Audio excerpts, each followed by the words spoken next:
Friends, James അക്കാഡമിയുടെ ഇന്നത്തെ video reading sub ടെസ്റ്റിനെ കുറിച്ചാണ്. Reading sub ടെസ്റ്റിൽ ഏറ്റവും ബുദ്ധിമുട്ടുള്ളത്, പലർക്കും ഏറ്റവും ഡിഫിക്കൽട്ട് ആയിട്ട് പറയപ്പെടുന്നത് പാർട്ട് സി ആണ്. പാർട്ട് സി ഡിഫിക്കൽട്ട് ആവാൻ പലതരത്തിലുള്ള കാരണങ്ങളുണ്ട്. സോ അതിനകത്ത് ഒരു മെയിൻ റീസൺ എന്ന് പറയുന്നത് ക്വസ്റ്റ്യൻ കറക്റ്റ് ആയിട്ട് മനസ്സിലാവുന്നില്ല എന്നത് തന്നെയാണ്. ക്വസ്റ്റ്യൻ ഏത് ടൈപ്പ് ക്വസ്റ്റ്യൻ ആണെന്ന് മനസ്സിലാക്കുകയും അതുപോലെ പാരഗ്രാഫ് കറക്റ്റായിട്ട് ഇന്റർപ്രറ്റ് ചെയ്യാൻ പറ്റുകയും ചെയ്തു കഴിഞ്ഞാൽ ഒരു പരിധിവരെ നമുക്കിത് ഈസി ആയിട്ട് സോൾവ് ചെയ്യാൻ പറ്റുന്നതേ ഉള്ളൂ. പിന്നെ മൂന്നാമതൊരു ബുദ്ധിമുട്ട് എന്ന് പറയുന്നത് ഓപ്ഷൻസ് തമ്മിലുള്ള ഡിഫറൻസ് മനസ്സിലാക്കാൻ പറ്റാതിരിക്കുക എന്നുള്ളതാണ്. അതായത് 4 ഓപ്ഷൻസ് ആണ് നമുക്ക് റീഡിംഗ് പാർട്ട് സിയിൽ വരുന്നത്. ഈ 4 ഓപ്ഷൻസിൽ 3 എണ്ണം എലിമിനേറ്റ് ചെയ്ത് കഴിയുമ്പോഴാണ് 4ാമത്തെ റൈറ്റ് ആൻസർ നമുക്ക് ചൂസ് ചെയ്യാൻ വേണ്ടി പറ്റുന്നത്. അതിൽ 2 എണ്ണം ചിലപ്പോൾ ഈസി ആയിട്ട് നിങ്ങൾക്ക് എലിമിനേറ്റ് ചെയ്ത് കളയാൻ പറ്റും. ബാക്കിയുള്ള 2 എണ്ണം, ഒന്ന് നിങ്ങളുടെ ആൻസറും ഒന്ന് നിങ്ങളെ കുഴപ്പിക്കുന്ന ഓപ്ഷനുമാണ്. അപ്പോൾ ഇവ തമ്മിൽ എന്താണ് മേജർ ഡിഫറൻസ് ഉള്ളത്, അല്ലെങ്കിൽ ഇവ തമ്മിൽ എങ്ങനെയാണ് കൺഫ്യൂസ് ആക്കുന്നത് എന്ന് പിടികിട്ടി കഴിഞ്ഞാൽ പിന്നീട് നിങ്ങൾക്ക് അത് എളുപ്പമായി മാറും. അപ്പോൾ ഇത്രയും കാര്യങ്ങൾ ശ്രദ്ധിച്ചു കഴിഞ്ഞാൽ തന്നെ പാർട്ട് സി നമ്മളെ സംബന്ധിച്ച് വളരെ എളുപ്പത്തിൽ സോൾവ് ചെയ്യാൻ വേണ്ടി പറ്റും. അപ്പോൾ പലതരത്തിലുള്ള ക്വസ്റ്റ്യൻസ് ഉണ്ടെന്ന് ഞാൻ നേരത്തെ പറഞ്ഞു. ഈ മിക്ക ടൈപ്സ് ഓഫ് ക്വസ്റ്റ്യൻസും ഞാൻ ഓൾറെഡി നേരത്തെ ഉള്ള വീഡിയോസിൽ ചെയ്തിട്ടുള്ളതാണ്.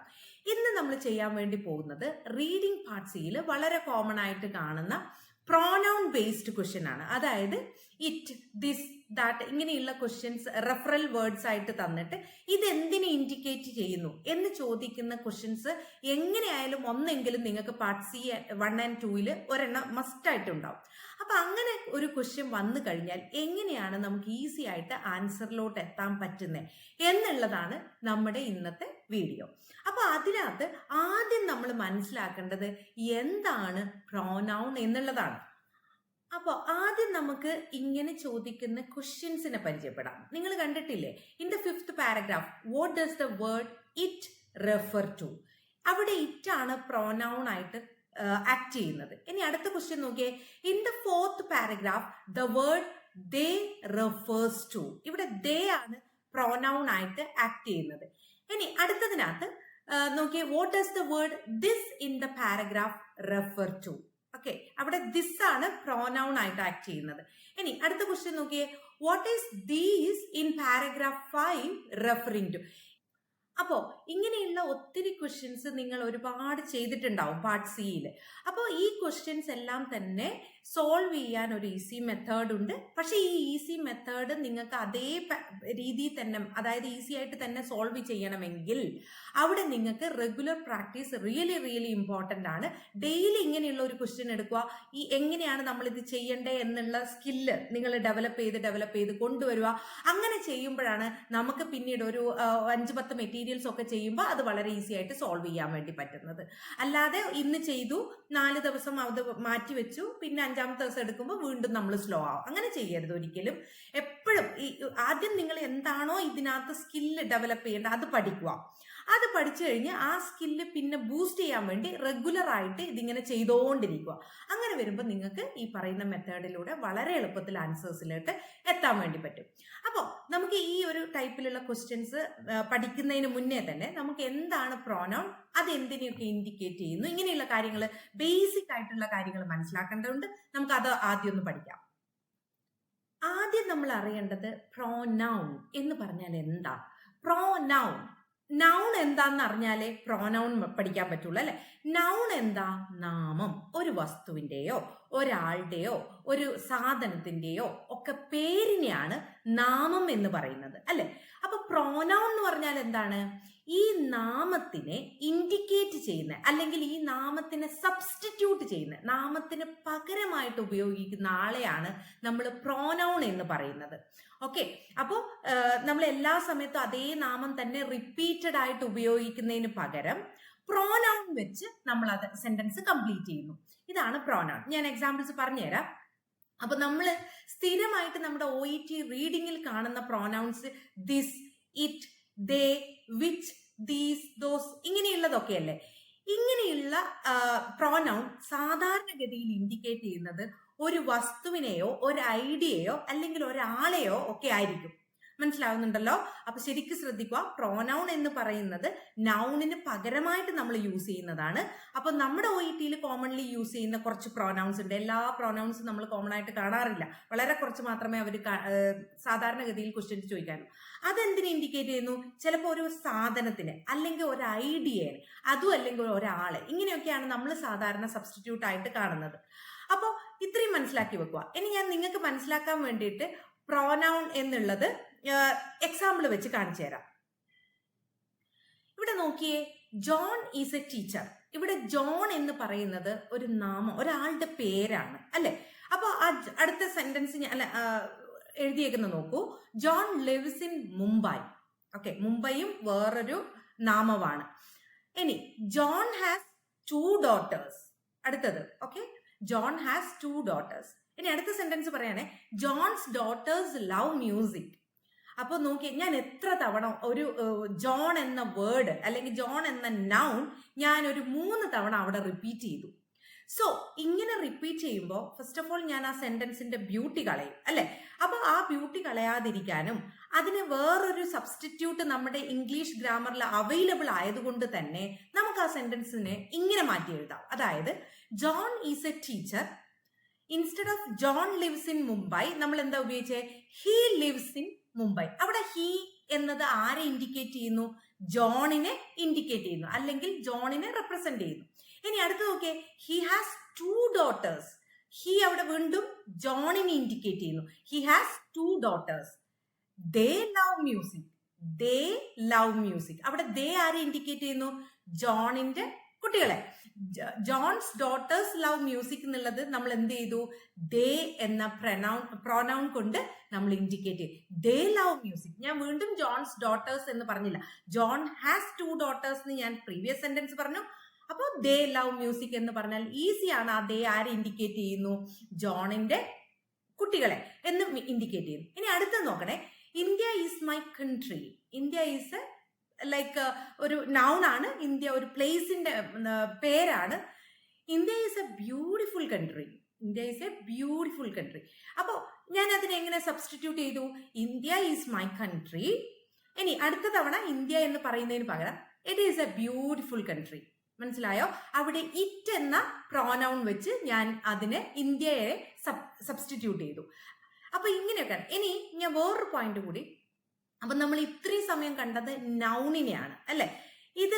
ഈ പ്രോനൗൺ നൗണിന് മാത്രമല്ല, നൗൺ ഫ്രേസിനെയും കൂടി ഇൻഡിക്കേറ്റ് ചെയ്യുന്നുണ്ട്. അതായത് നമ്മൾ ആദ്യത്തെ സെന്റൻസ് നോക്കിയേ, ജോൺസ് ഡോട്ടേഴ്സ് ലവ് മ്യൂസിക്. കണ്ടില്ലേ? ആദ്യത്തെ ഈ ഒരു ജോൺസ് ഡോട്ടേഴ്സ് എന്ന ഫ്രേസിനെ നമ്മൾ അടുത്ത തവണ യൂസ് ചെയ്തപ്പോ നമ്മൾ അവിടെ ദേ എന്ന സബ്സ്റ്റിറ്റ്യൂട്ട് ആണ് ഉപയോഗിച്ചത്. ശരിക്കും നോക്കണേ, ദേ എന്ന സബ്സ്റ്റിറ്റ്യൂട്ട് ആണ് ഉപയോഗിച്ചത്. അപ്പൊ ജോൺസ് ഡോട്ടേഴ്സ് എന്ന് പറയുന്നത് നൗൺ ഫ്രേസ് ആണ്. അതായത് ഒരു വേർഡ് മാത്രമല്ല ഉള്ളത് അവിടെ 2 വേർഡ്സ് ടുഗെദർ കളക്റ്റീവ് ആയിട്ടാണ് നൗൺ ആയിട്ട് ആക്ട് ചെയ്യുന്നത്.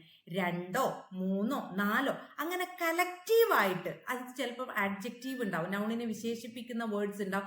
ഇങ്ങനെ കളക്റ്റീവ് ആയിട്ടുള്ളതിനെയാണ് നമ്മൾ നൗൺ ഫ്രേസ് എന്ന് പറയുന്നത്. അതായത് ഒരു നാമം മാത്രമല്ല, അതിന്റെ കൂടെ ചിലപ്പോൾ അഡ്ജക്റ്റീവും അങ്ങനെയുള്ള വേർഡ്സും കൂടി ഈ നൗണിന്റെ കൂടെ വരും.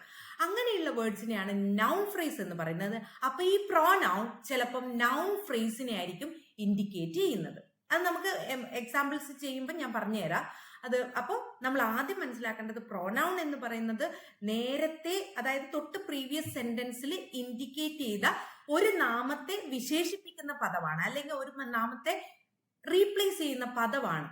അത് നാമമായിരിക്കും അല്ലെങ്കിൽ നൗൺ ഫ്രേസ് ആയിരിക്കും. നൗൺ ഫ്രേസ് എന്ന് പറയുമ്പോൾ ഒരു കളക്റ്റീവ്, അതായത് ഒരു വേർഡ് മാത്രമല്ല, ഒരു നൗൺ മാത്രമല്ല, അതിന്റെ കൂടെ അതിന്റെ അതിനെ വിശേഷിപ്പിക്കുന്ന വേർഡ്സും കൂടി ഉണ്ടാവും. കളക്റ്റീവ് ആയിട്ടാണ് അതിനെ വരുന്നത്.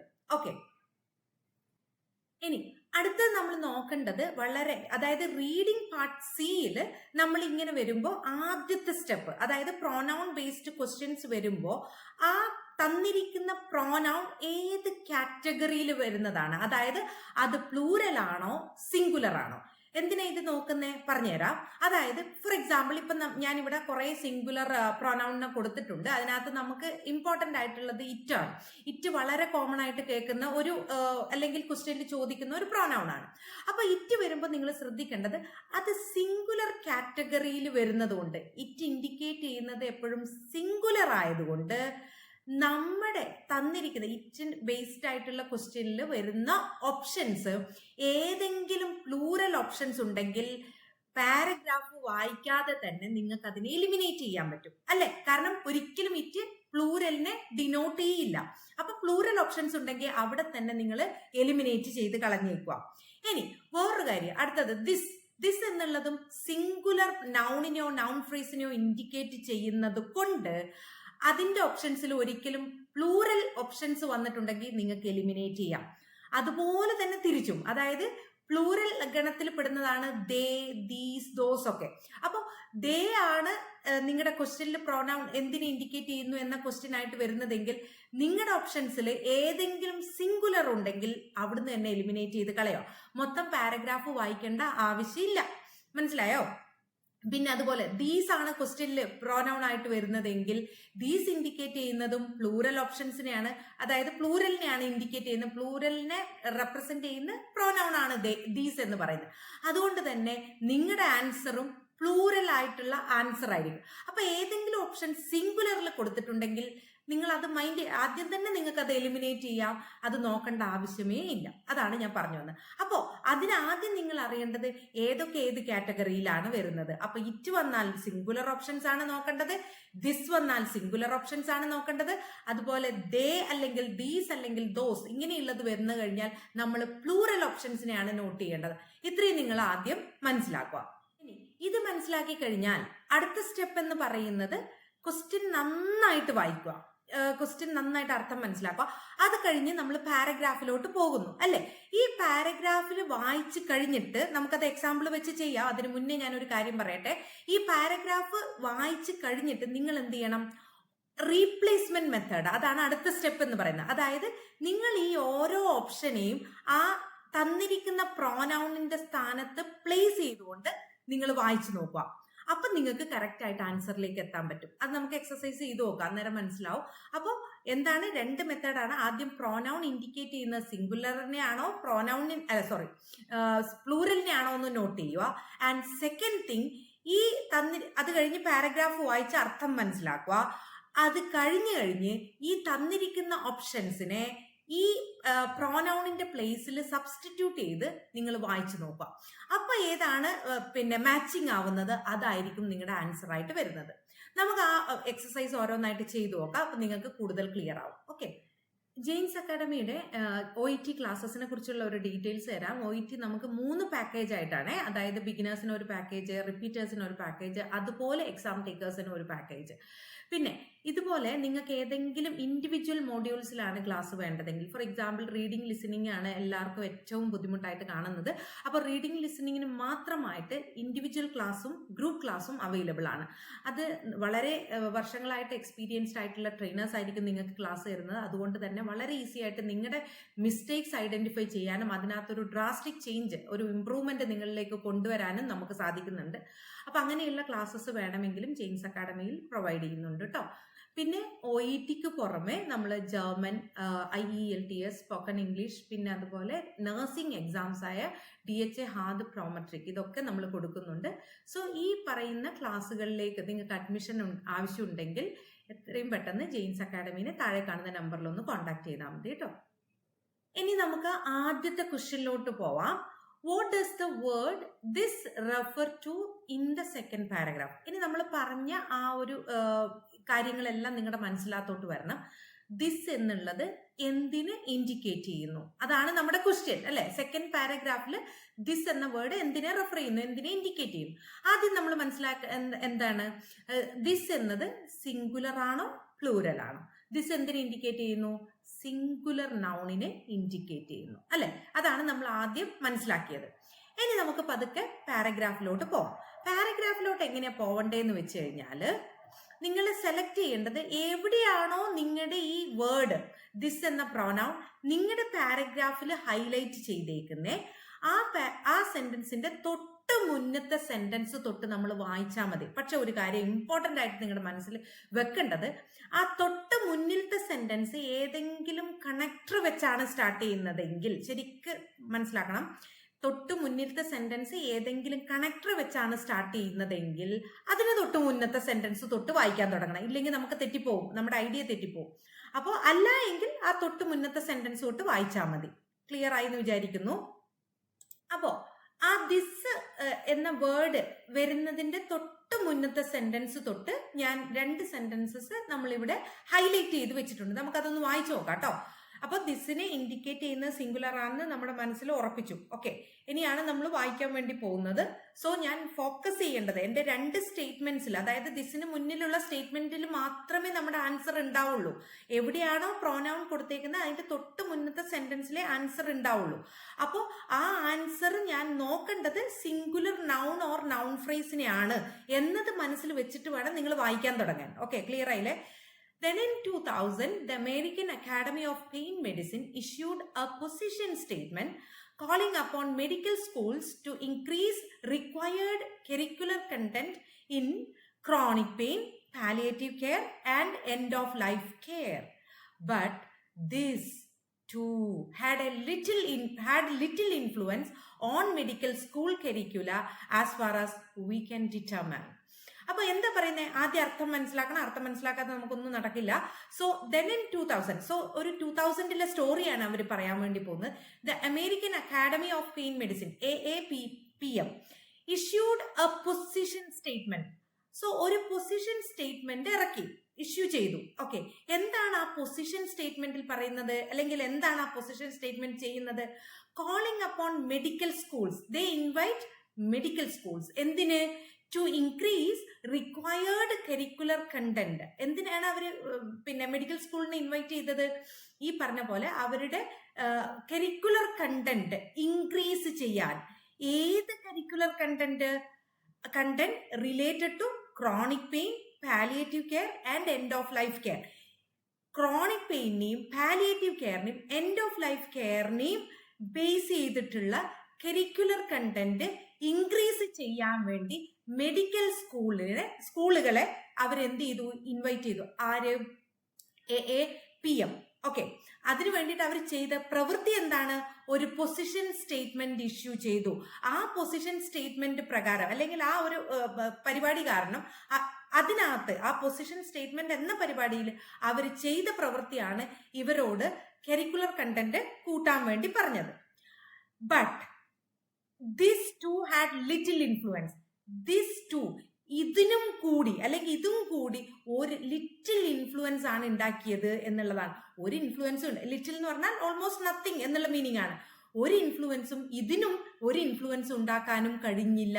ഇതിനും ഏതിനും ഇതാണ് നമ്മുടെ ക്വസ്റ്റ്യൻ. ആ ഏതിനും എന്നുള്ളതിന്റെയാണ് നമ്മൾ ആൻസർ കണ്ടുപിടിക്കേണ്ടത്. അപ്പോൾ ഏതിന് ലിറ്റിൽ ഒരു ഇൻഫ്ലുവൻസ് ഉണ്ടാക്കാൻ കഴിഞ്ഞില്ല, അപ്പൊ അതിന്റെ ആൻസർ ആണ് നമ്മുടെ ഇതിനകത്ത് ഓപ്ഷൻസിൽ വരുന്നത്. അപ്പൊ അതിനാണ് കറക്റ്റ് ആൻസറിലേക്ക് പോകുന്നത്. ഏതിനാണ് ലിറ്റിൽ ഇൻഫ്ലുവൻസ് ഉണ്ടാക്കാൻ കഴിയാതിരുന്നത്? ഓൾറെഡി നിങ്ങളുടെ മനസ്സിൽ ഇപ്പൊ ആൻസർ ഉണ്ടാവും. അപ്പോ ഇനി നേരെ നമുക്ക് ഐഡിയ കിട്ടി. ഇനി നമ്മൾ നേരെ നമ്മുടെ സ്റ്റേറ്റ്മെന്റിൽ ഓപ്ഷൻസിലോട്ട് പോവാണ്. What does the word this refer to in the second paragraph? First one, a response to John Bonvia's call. A response to John Bonvia's call. So John Bonvia's call എന്നുള്ളത് നമ്മുടെ ഈ ഒരു സ്റ്റേറ്റ്മെന്റിനകത്ത്, അല്ലെങ്കിൽ നമ്മുടെ പ്രീവിയസ് സ്റ്റേറ്റ്മെന്റിനകത്ത് അത് പറഞ്ഞിട്ടില്ലാത്തതുകൊണ്ട് നിങ്ങൾക്ക് ഈസി ആയിട്ട് അതിനെ എലിമിനേറ്റ് ചെയ്യാം. ഓക്കെ, ഫസ്റ്റ് ഓഫ് ഓൾ അത് സിംഗുലർ ആണ്. ആ ഒരു രീതിയിൽ അതിനെ എലിമിനേറ്റ് ചെയ്യാൻ പറ്റില്ല. പക്ഷെ നമ്മുടെ പ്രീവിയസ് സ്റ്റേറ്റ്മെന്റിനകത്ത് ഈ ഒരു നൗൺ ഇല്ലാത്തത് കൊണ്ട്, അല്ലെങ്കിൽ നൗൺ അല്ല, അത് a response to John Bonvia's call എന്ന് പറയുന്നത് നൗൺ ഫ്രേസ് ആണ്. അത് പ്രത്യേകിച്ച് നമ്മുടെ പ്രീവിയസ് സ്റ്റേറ്റ്മെന്റിനകത്ത് ഇല്ലാത്തതുകൊണ്ട് നിങ്ങൾ എലിമിനേറ്റ് ചെയ്തു. Okay, then required curricular content. അപ്പോ ഇനി എന്താണ് നമ്മുടെ റീപ്ലേസ്മെന്റ് മെത്തേഡ് അവിടെ ഇടുക. But the required curricular content too had little influence. അതായത് ഇതിന് ആവശ്യമായ കരിക്കുലർ കണ്ടന്റിന് ലിറ്റിൽ ഇൻഫ്ലുവൻസ് ആണെങ്കിൽ ആൻസർ അതാണ്. അപ്പൊ ഒന്ന് വായിച്ചു നോക്കൂ. ഈ റിക്വയർഡ് കരിക്കുലർ കണ്ടന്റ് അവർ പഠിച്ചേക്കുന്നത് എന്തിനൊക്കെയാ? Chronic pain, palliative care and end of life care. ആ കരിക്കുലർ കണ്ടന്റിന് ലിറ്റിൽ ഇൻഫ്ലുവൻസ് ആണെന്നാണ്. ആ കരിക്കുലർ കണ്ടന്റ് ആണോ നമ്മുടെ പരിപാടി?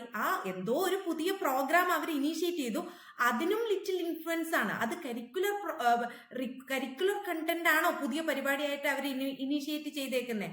അല്ലല്ലോ. It's not the curricular content what they initiated as a new programme. അതുകൊണ്ട് തന്നെ റിക്വയർഡ് കരിക്കുലർ കണ്ടന്റ് അവിടെ ആൻസർ ആയിട്ട് വരില്ല. ഇനി തേർഡ് ഓപ്ഷൻ നമുക്ക് നോക്കാം. That is medical school കരിക്കുല.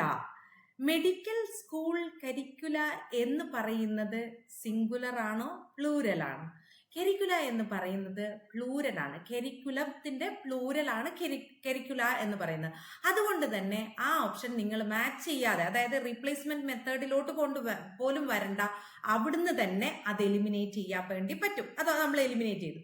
ഇനി അടുത്ത റിമൈനിങ് ഓപ്ഷൻ ആയതുകൊണ്ട് തന്നെ അതായിരിക്കാം ആൻസർ എന്നതിലോട്ട് നിങ്ങൾക്ക് എത്താം. പക്ഷെ എന്നാൽ പോലും ഞാൻ അതിനൊരിക്കലും റിസ്ക് എടുക്കാൻ പറയില്ല. ആ പെർട്ടിക്കുലർ റിമൈനിങ് ഓപ്ഷന് നമ്മൾ എവിടെ വെക്കണം? ഈ പറയുന്ന ദിസിന്റെ സ്ഥാനത്ത് വെച്ച് നോക്കാം നമുക്ക്. But this to had little influence, അതാണല്ലോ നമ്മൾ പറയുന്നത്. But position statement to had little influence. Match ചെയ്യുന്നുണ്ടല്ലേ? ആ പൊസിഷൻ സ്റ്റേറ്റ്മെന്റ് എന്നുള്ളതാണ് അവർ പുതിയ പ്രോഗ്രാം ആയിട്ട് വെച്ചേക്കുന്നത്. ഇഷ്യൂഡ് പൊസിഷൻ സ്റ്റേറ്റ്മെന്റ്, അതാണ് അവരുടെ ന്യൂ വെഞ്ചർ എന്ന് പറയുന്നത്. ആ സാധനത്തിനും നമുക്ക് എന്ത് പറഞ്ഞു? Little influence. അത് നമ്മുടെ എന്താണ് ഒരു ആ പൊസിഷൻ സ്റ്റേറ്റ്മെന്റിന് എന്ന പ്രോഗ്രാമിനും കൂടി ഒരു ഇൻഫ്ലുവൻസ് ഉണ്ടാക്കാനും ഇതിൽ പറ്റില്ല. ഇപ്പൊ നോക്കണേ, നമ്മൾ ആ എൻറ്റയർ പാരഗ്രാഫ് വായിച്ചിട്ടില്ല. ഇനി മാത്രല്ല, ഈ this curricular as far as we can determine, ഇത് കഴിഞ്ഞിട്ട് സെന്റൻസ് ഉണ്ടെങ്കിൽ നിങ്ങൾ അത് നോക്കേണ്ട ആവശ്യമില്ല. ഉറപ്പായിട്ടും നിങ്ങളുടെ ആൻസർ കിടക്കുന്നത് ദിസ് എന്ന വേർഡ് അല്ലെങ്കിൽ പ്രോനൗൺ, ഏത് പ്രോനൗൺ ആണോ നിങ്ങളോട് കണ്ടുപിടിക്കാൻ പറയുന്നത്, ആ പ്രോനൗണിന്റെ തൊട്ട് മുന്നിലത്തെ സെന്റൻസ് ആയിരിക്കും. അപ്പൊ ആ തൊട്ട് മുന്നിലത്തെ സെന്റൻസ് അല്ലെങ്കിൽ അതിന് തൊട്ട് മുന്നിലത്തെ സെന്റൻസ് തൊട്ട് ഇവിടെ വരെ നിങ്ങൾ വായിക്കണ്ട. എവിടെയാണോ നിങ്ങൾ ഇൻഡിക്കേറ്റ് ചെയ്യുന്ന അവിടെ വരെ. അതിന് മുന്നോട്ടും വായിക്കേണ്ട, അതിന് പിന്നോട്ടും വായിക്കേണ്ട. സമയം അവിടെ സേവ് ചെയ്യാൻ വേണ്ടി പറ്റും. പിന്നെ ഞാൻ കഴിഞ്ഞ വീഡിയോയിൽ പറഞ്ഞതുപോലെ എപ്പോഴും ചിലപ്പോ ഒരേ പാരഗ്രാഫില് 2 ക്വസ്റ്റ്യൻസ് അവർ ചോദിക്കും. അങ്ങനെയുണ്ടെങ്കിൽ ആ മറ്റേ ക്വസ്റ്റ്യൻ, ഇതല്ല പ്രോനൗൺ ബേസ്ഡ് ക്വസ്റ്റ്യൻ അല്ലാതെ മറ്റേ ക്വസ്റ്റ്യൻ എന്താണ് അത് വായിച്ച് അത് സോൾവ് ചെയ്തതിന് ശേഷം വേണം പ്രോനൗൺ ക്വസ്റ്റ്യനിലോട്ട് വരാൻ. എന്തിനാ അങ്ങനെ പറയുന്നതെന്ന് വെച്ച് കഴിഞ്ഞാൽ, അത് വായിച്ചു കഴിയുമ്പോൾ നിങ്ങൾക്ക് കംപ്ലീറ്റ് ആ പാരഗ്രാഫിന്റെ ഐഡിയ കിട്ടും. അന്നേരം ഈ ക്വസ്റ്റ്യൻ ചെയ്യാൻ ചിലപ്പോൾ ഇത് പാരഗ്രാഫ് വായിക്കാതെ തന്നെ നിങ്ങൾക്ക് ആൻസറിലേക്ക് പോകാൻ വേണ്ടി പറ്റും. അപ്പൊ ആ 2 കാര്യങ്ങളും കൂടി ഇതിന്റെ കൂട്ടത്തിൽ ശ്രദ്ധിക്കുക. അപ്പൊ ഒന്ന് വൈൻഡപ്പ് ചെയ്യുന്നതിന് മുന്നേ നമ്മൾ ഈ പറഞ്ഞ കാര്യങ്ങൾ ഒന്നുകൂടി നിങ്ങളൊന്ന് മനസ്സിലാക്കുക. ആദ്യം നമ്മൾ പ്രോനൗൺ ബേസ്ഡ് ക്വസ്റ്റ്യൻ വരുമ്പോൾ അത് സിംഗുലർ ആണോ പ്ലൂരൽ ആണോ എന്ന് ഐഡന്റിഫൈ ചെയ്യുന്നു. അത് ഐഡന്റിഫൈ ചെയ്ത് കഴിഞ്ഞാൽ ഓപ്ഷൻസിൽ അതിനെ ബ്രേക്ക് ചെയ്യുന്ന, ഇപ്പൊ സിംഗുലർ ആണ് പ്രോനൗൺ ചോദിച്ചെങ്കിൽ പ്ലൂരൽ ആയിട്ടുള്ള ഓപ്ഷൻസിനെ നമുക്ക് എലിമിനേറ്റ് ചെയ്ത് കളയാം ആദ്യം തന്നെ. പിന്നെ രണ്ടാമത് നമ്മൾ പാരഗ്രാഫ് വായിക്കുന്നു. പാരഗ്രാഫ് കംപ്ലീറ്റ് ആയിട്ട് നമ്മൾ മനസ്സിലാക്കുക. പാരഗ്രാഫ് മുഴുവൻ വായിക്കേണ്ട ആവശ്യമില്ല. ഈ പർട്ടിക്കുലർ വേർഡ് എവിടെയാണ് വരുന്നത് അതിന് തൊട്ട് മുന്നത്തെ സെന്റൻസിൽ എന്തെങ്കിലും കണക്ടർ ഉണ്ടെങ്കിൽ അതിന് തൊട്ട് മുന്നത്തെ സെന്റൻസ് തൊട്ട് വായിക്കാൻ വേണ്ടി തുടങ്ങും. എന്നിട്ട് ഈ സെന്റൻസ് ഉള്ള സ്റ്റേറ്റ്മെന്റ് വരെ നിങ്ങൾ വായിച്ചാൽ മതി. അതിനുശേഷം വായിക്കേണ്ട ആവശ്യമില്ല. അത് കഴിഞ്ഞിട്ട് നമ്മൾ എന്ത് ചെയ്യും? റിമൈനിങ് ഓപ്ഷൻസിനെ നമ്മൾ ഈ ദിസിന്റെ സ്ഥാനത്ത് അല്ലെങ്കിൽ പ്രോനൗണിന്റെ സ്ഥാനത്ത് വെച്ച് നമ്മൾ റീപ്ലേസ് ചെയ്ത് നോക്കും. അപ്പം നമുക്ക് ആൻസറിലേക്ക് എളുപ്പത്തിൽ കിട്ടും. അപ്പൊ എപ്പോഴും മനസ്സിലാക്കേണ്ടത് പ്രോനൗൺ ബേസ്ഡ് ക്വസ്റ്റ്യൻസിന്റെ ആൻസർ ആയിട്ട് വരുന്നത് എപ്പോഴും ഒരു നൗണോ നൗൺ ഫ്രേസോ ആയിരിക്കും. ഇതാണ്.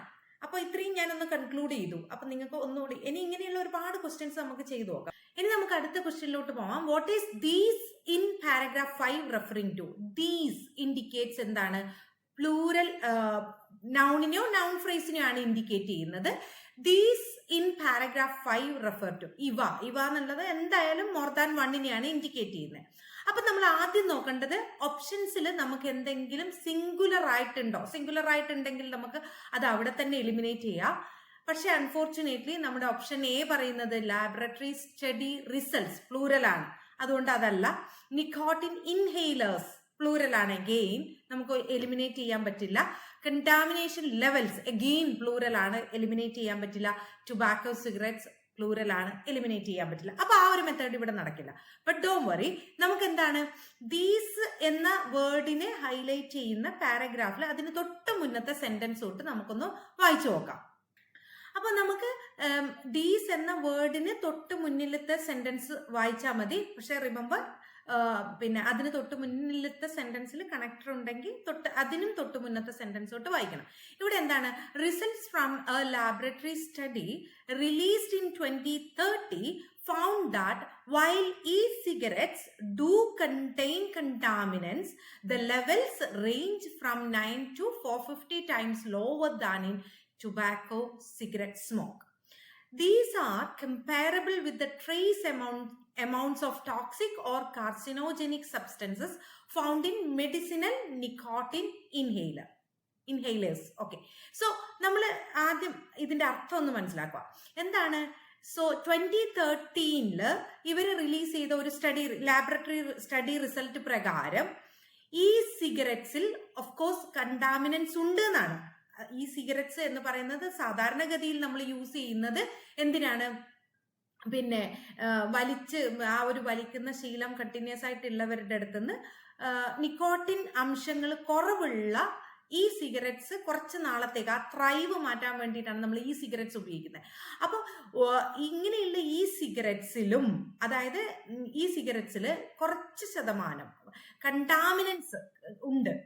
അത് എത്രയാണ്? സാധാരണഗതിയിൽ ടുബാക്കോ സിഗരറ്റിലുള്ള, അതായത് നമ്മുടെ സാധാരണ സ്മോക്ക് സിഗരറ്റിലുള്ള ഇതിനേക്കാളും അറൌണ്ട് 90 to 450 ടൈംസ് ലോവർ ആണ്. മനസ്സിലാവുന്നുണ്ടോ? അതായത് നമ്മുടെ ഈ സിഗരറ്റ്സിൽ കണ്ടാമിനൻസ് ഉണ്ടെന്ന് പറയുന്നു.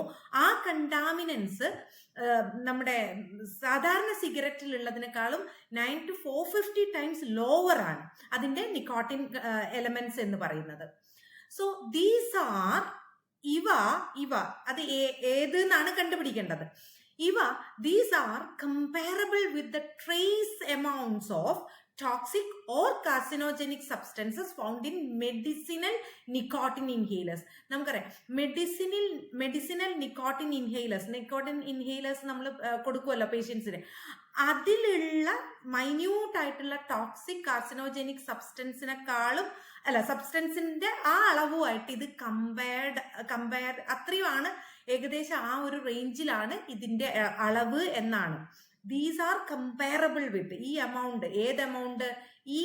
ഈ സിഗരറ്റ്സിലുള്ള കണ്ടാമിനൻസിന്റെ ലെവല് മെഡിസിൻ നിക്കോട്ടിൻ ഇൻഹേലേഴ്സിലുള്ള അത്രയാണ് ഉള്ളത് എന്നാണ് സിമ്പിൾ ആയിട്ട് പറയുന്നത്. അപ്പൊ അറിയാതെ തന്നെ നമ്മൾ ഇത് പഠിച്ചപ്പോൾ തന്നെ നമ്മുടെ ആൻസർ നമ്മളിലേക്ക് വന്നു. പക്ഷെ ഒന്നുകൂടി നോക്കാം. അപ്പൊ ഈ ദീസ് ആണ് നമ്മൾ കണ്ടുപിടിക്കേണ്ടത്. നമുക്ക് ഓപ്ഷൻസിലേക്ക് പോവാം.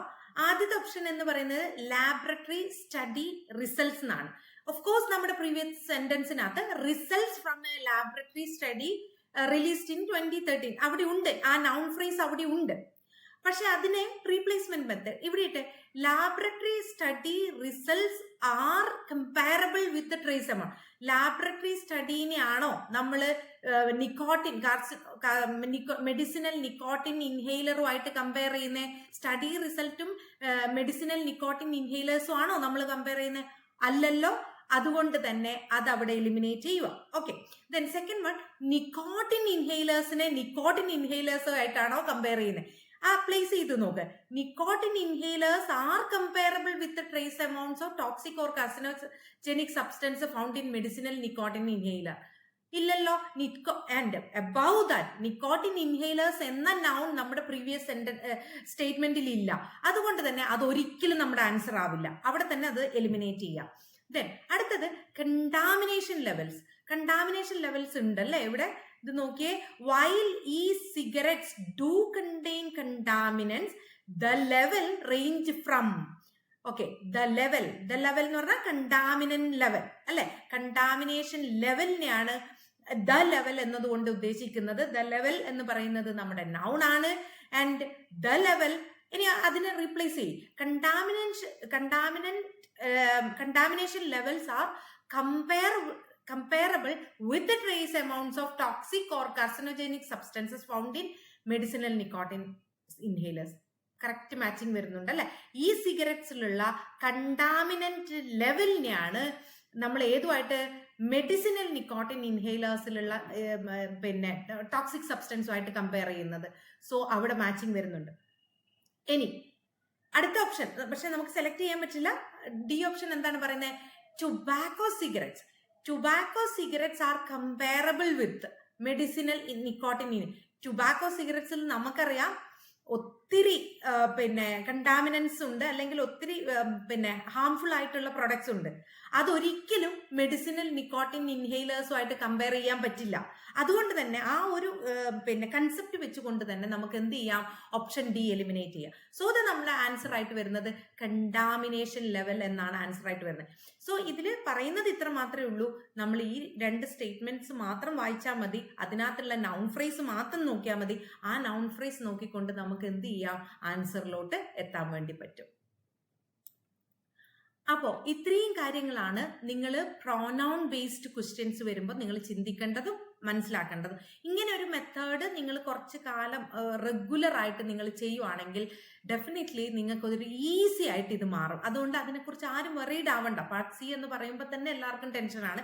പക്ഷേ ഇപ്പം ഞാൻ ഒരു 3-4 വീഡിയോസ് പാർട്ട് സിയിൽ തന്നെ ചെയ്തിട്ടുണ്ട്. അപ്പോൾ നിങ്ങൾ റെഗുലർ ആയിട്ട് ഈ ക്വസ്റ്റ്യൻസിനെ മനസ്സിലാക്കുകയും അതിൽ എന്താണോ നമുക്ക് എളുപ്പത്തിൽ കണ്ടുപിടിക്കാൻ പറ്റുന്ന ആ ഒരു സ്കില്ലും ഡെവലപ്പ് ചെയ്ത് കഴിഞ്ഞാൽ നിങ്ങൾക്ക് പാർട്ട് സിയും ഇനി ഒരു പ്രശ്നമാവില്ല, നിങ്ങൾ ഫെയിൽ ആവില്ല. മനസ്സിലായില്ലേ? അപ്പോൾ ഇത്രയും കാര്യങ്ങൾ ശ്രദ്ധിക്കുക. ഇപ്പൊ ഈ ചെയ്ത വീഡിയോ നിങ്ങൾക്ക് യൂസ്ഫുൾ ആയിട്ട് തോന്നുന്നുണ്ടെങ്കിൽ please share this with your friends. And നമ്മുടെ ചാനൽ ആദ്യമായിട്ടാണ് കാണുന്നതെങ്കിൽ ഒന്ന് സബ്സ്ക്രൈബ് ചെയ്ത് അടുത്ത് കാണുന്ന ബെല്ലൈക്കൺ കൂടി ഒന്ന് എനേബിൾ ചെയ്ത് വെക്കണം കേട്ടോ. എന്നാൽ മാത്രമേ ഞാൻ അടുത്ത വീഡിയോ ഇടുമ്പോൾ നിങ്ങൾക്ക് അത് നോട്ടിഫിക്കേഷൻ വരുള്ളൂ കേട്ടോ. അപ്പോൾ താങ്ക് യു സോ മച്ച്.